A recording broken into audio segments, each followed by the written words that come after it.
صبح شام کی مسنون دعائیں.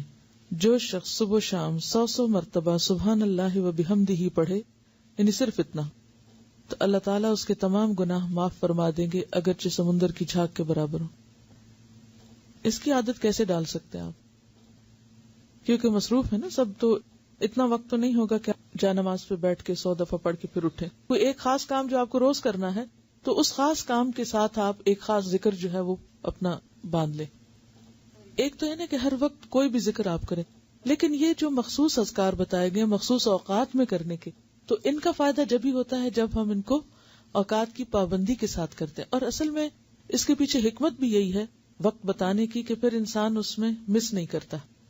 صبح ہوئی، اللہ کی یاد آئی، اور سنت کے مطابق جو آپ صلی اللہ علیہ وسلم نے بتایا وہ ذکر کرنا. ویسے تو آپ کوئی بھی کر سکتے ہیں، ہر ذکر میں فائدہ ہے، لیکن آپ کے نقشے قدم پہ چلنا، جہاں آپ نے قدم رکھا وہیں پیچھے رکھنا، اس کا لطف ہی کچھ اور ہے.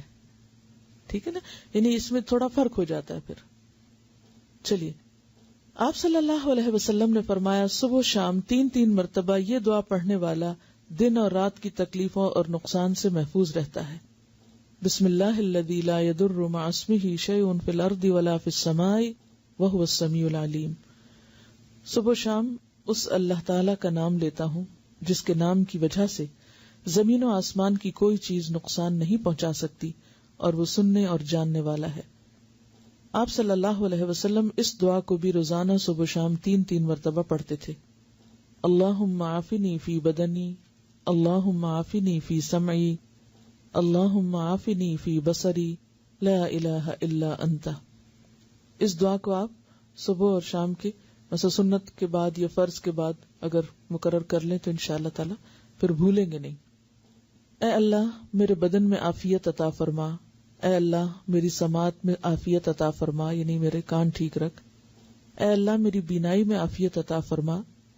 آپ کے سوا کوئی بھی معبود نہیں ہے، کیونکہ انسان کی جسمانی صحت اس کی عبادت کے لیے، اس کے کام کاج کے لیے، فرائض کی ادائیگی کے لیے بہت ضروری ہے. تو آپ صلی اللہ علیہ وسلم 3 بار صبح اور شام یہ پڑھتے تھے. اب ویسے تو آپ ایک بار بھی پڑھ سکتے ہیں، لیکن اصل سنت کیا ہے؟ پھر 3 بار پڑھنا. آپ صلی اللہ علیہ وسلم نے فرمایا کہ جو شخص سورہ اخلاص، سورہ فلق اور سورۃ الناس صبح شام 3 بار پڑھے گا تو وہ ہر قسم کی آفت سے محفوظ رہے گا. ترمذی کی روایت ہے. آپ صلی اللہ علیہ وسلم نے سیدہ فاطمہ رضی اللہ تعالی عنہا کو ہر صبح شام یہ دعا مانگنے کا حکم دیا تھا، یعنی آپ نے اپنی بیٹی کو یہ دعا سکھائی تھی. یا حی یا قیوم برحمتک استغیث فاصلح لی شأنی کلہ ولا تکلنی الی نفسی طرفۃ عین. اے ہمیشہ زندہ اور قائم رہنے والے، آپ ہی کی رحمت کا واسطہ دے کر فریاد کرتا ہوں کہ میرے سب کاموں کو درست کر دیں اور مجھے میرے نفس کی طرف پلک جھپکنے کی دیر کے لیے بھی حوالے نہ کریں. اس کا کیا مطلب ہے؟ مجھے میرے نفس کے حوالے ایک پلک جھپکنے کی دیر بھی نہ کریں. کیوں؟ مجھے مسلسل اپنی حفاظت میں رکھیں، میں بھٹکنے نہ پاؤں. ومن یکفر بالطاغوت، تو طاغوت میں سب سے پہلے خود اپنا نفس آتا ہے.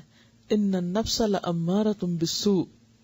اور اگر انسان اپنے نفس کی باتیں ماننے لگ جاتا تو کبھی بھی پھر وہ اللہ کی بات نہیں ماننے دیتا. تو انسان نفس کے حوالے ہوا نہیں اور پھسلا نہیں اور گیا نہیں. ٹھیک ہے، تو اس لیے یہ دعا بھی بہت اہم ہے اور بہت ضروری ہے. تو نفس کے حوالے ہونے کا مطلب کیا ہے؟ برائی کی طرف جانا. اور اس میں آپ دیکھیے کہ آپ سارا دن عہد کریں گے میں نے یہ نہیں کرنا ہے، ایسا نہیں بولنا، ایسا نہیں کرنا، اور لمحے بھر کے لیے کیا ہوتا ہے؟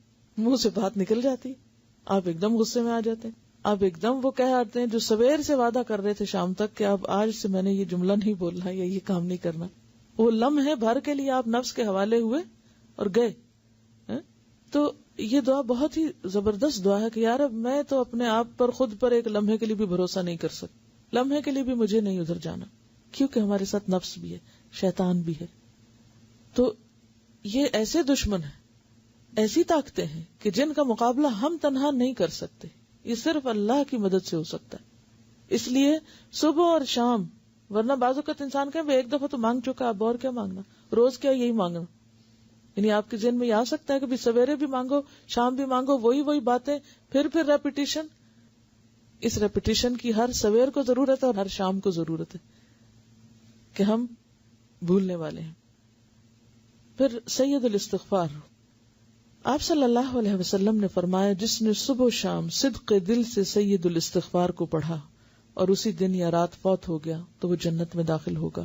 اب آپ دیکھیں اللہ تعالیٰ نے بخشش کے کتنے سامان کیے ہیں. ایک چیز کر لو، دوسری کر لو، تیسری کر لو. یعنی یہی اس کی رحمت ہے کہ اس نے چھوڑا نہیں بھٹکنے کے لیے، یا اللہ بندوں پہ ظلم نہیں کرتا. لیکن اگر بندے خود ہی غفلت کے شکار رہیں اور کسی بھی چیز سے فائدہ نہ اٹھائیں تو پھر جبر نہیں کرتا اللہ تعالیٰ. سید الاستغفار یہ ہے اللہم انت ربی لا الہ الا انت خلقتنی وانا عبدک وانا علی عہدک ووعدک ما استطعت اعوذ بک من شر ما صنعت ابوء لک بنعمتک علی وابوء بذنبی فاغفر لی فانہ لا یغفر الذنوب الا انت. اے اللہ آپ ہی میرے رب ہیں، آپ کے سوا کوئی عبادت کے لائق نہیں.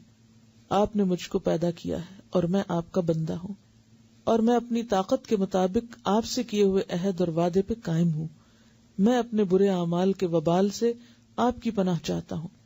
میں آپ کی نعمتوں کا اقرار کرتا ہوں، یعنی جو بھی آپ نے نعمتیں مجھ پر کی ہیں ان سب کا اعتراف کرتا ہوں، اور اپنے گناہوں کا بھی اعتراف کرتا ہوں. یعنی ایک طرف تو نے مجھے اتنا کچھ دیا اور دوسری طرف میرے گناہوں کے ڈھیر ہیں. آپ میرے گناہوں کو معاف فرما دیجئے کیونکہ آپ کے سوا کوئی بھی گناہوں کو معاف نہیں کر سکتا.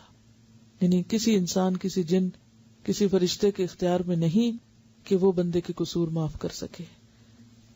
اصل معافی اللہ ہی کی طرف سے ہے.